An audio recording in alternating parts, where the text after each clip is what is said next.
ஒருத்தவங்களுக்கு பிபி ரொம்ப குறையுதுன்னா அந்த நேரத்தில் அவனுக்கு தலை சுற்றலாக இருக்கிறது, தலைவலி இருக்கிறது, கண்ணெல்லாம் மயமயன்னு இருண்ட மாதிரி இருக்கிறது, உடம்புல ரொம்ப டயர்டாக இருக்கிறது, அதே மாதிரி குமட்டல், வாந்தி அந்த மாதிரிலாம் இருக்கும்.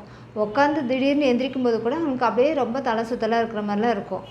யாருக்குலாம் இந்த மாதிரி பிபி குறையுது அப்படின்னு பார்த்தோம்னா, உடம்புல நீர் சத்து ரொம்ப குறைவாக இருக்கும்போது, அதாவது சரியாக நம்ம தண்ணி குடிக்காமல் இருக்கும்போது, இல்லை அதிக வயிற்றுப்போக்கு, வாந்தி அந்த மாதிரி இருக்கிறது, இல்லை உடம்புல ரத்தப்போக்கு அதிகமாக இருக்கிறது, அந்த மாதிரி இருக்கவங்களுக்கு பிபி குறையலாம்.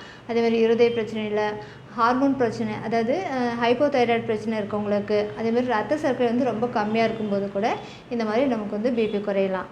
இந்த மாதிரி பிபி ரொம்ப குறைவாக இருக்கும்போது அதை சரி பண்ண என்ன பண்ணணும் அப்படின்னு பார்த்தோம்னா, நம்ம உடம்புல நீர் சத்து குறையாமல் பார்த்துக்கணும். நம்ம நிறைய தண்ணி குடிக்கணும், மோரில் உப்பு கலந்து எடுத்துக்கிறது, லெமன் ஜூஸில் உப்பு கலந்து எடுத்துக்கிறது, அந்த மாதிரிலாம் பண்ணலாம்.